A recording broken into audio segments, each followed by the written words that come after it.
Baik, terima kasih Syairul. Kita mulakan perkembangan laporan dari Pahang dengan berita ini.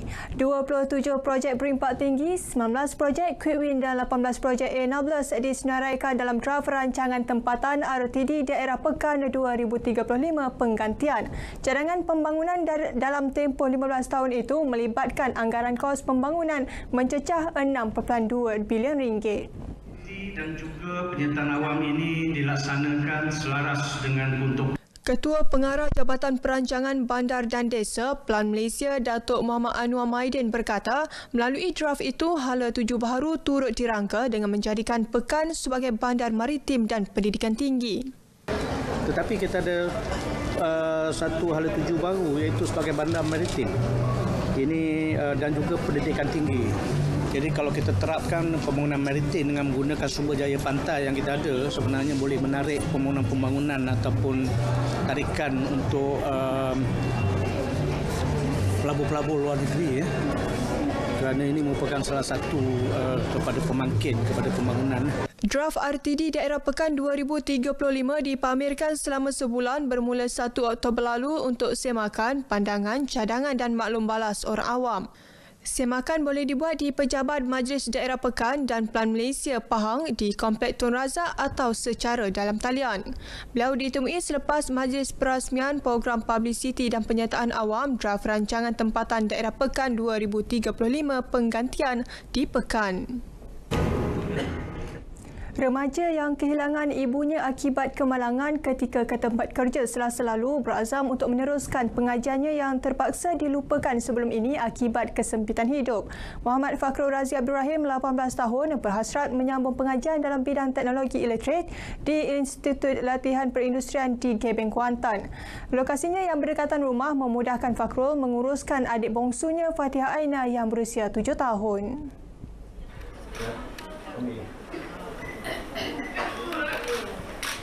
Dah sambung belajar Rahmah adik hari tu. Tak sambung belajar, lepas tu tak mampu. Terpaksa jaga adik, nak hantar di sekolah, ambil di sekolah. Tak ada orang nak jaga dia, abang yang tanggung. Sebelum ini, Allahyarhamah Siti Rohani Syafi'i Elaya Syafi'i, 38 tahun yang merupakan ibu tunggal, terpaksa melakukan pekerjaan sebagai tukang cuci dan pembantu kantin di Gebeng bagi menampung perbelanjaan keluarga.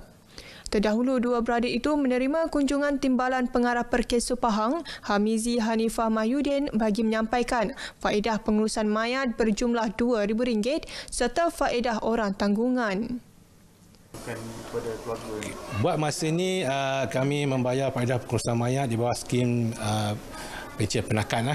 Sebenarnya tindakan seterusnya kami akan proses untuk faedah orang tanggungan kerana maklumat yang kami terima orang mensyuran arwah Siti Rohani bin Sapi ini sedang dalam perjalanan pergi kerja dengan menunggang motosikal. Selasa lalu, Siti Rohani yang dalam perjalanan ke tempat kerja maut di tempat kejadian selepas motosikalnya terlibat kemalangan dengan kereta di Jalan Kuantan, Kemaman. Kejadian menyayat hati itu tular di media sosial serta mendapat perhatian warga maya yang tampil membantu keluarga tersebut.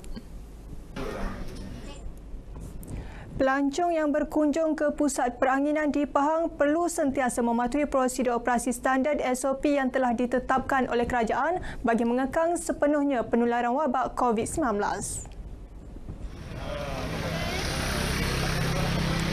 Menurut Pengarah Majlis Keselamatan Negara MKN Pahang Muhammad Zaira Syahli Shah Zakaria, pihaknya dan kerajaan negeri sentiasa memantau keadaan semasa terutama di kawasan tumpuan pelancong bagi memastikan SOP tersebut dipatuhi. Ia sebagai satu SOP yang pentinglah. Di samping penjarakan fizikal, kita perlu juga pakai face mask. Sebab dia sebagai satu top up kepada penjarakan fizikal. Sebab kadang-kadang ada tempat-tempat yang sesak ni susah kita nak jaga penjarakan fizikal, maka sekurang-kurangnya kita pakai topi muka.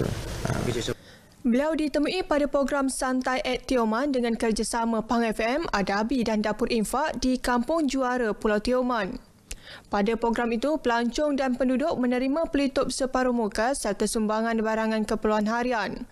Sementara itu, Pang FM selaku media rasmi kerajaan akan terus menyampaikan maklumat dan kaedah membendung jangkitan COVID-19 kepada penduduk.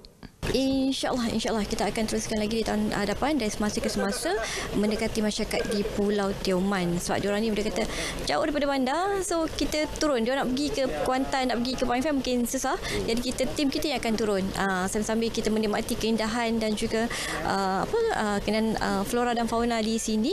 Kita mendekati masyarakat di Pulau Tioman.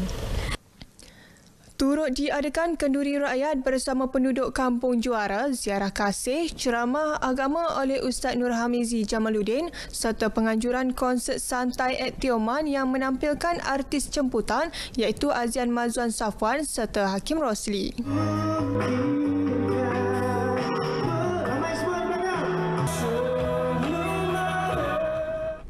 Dengan laporan itu tadi, berita dari Pahang berakhir di sini. Kita kembali bersama Syairul di Angkasa. Persilakan.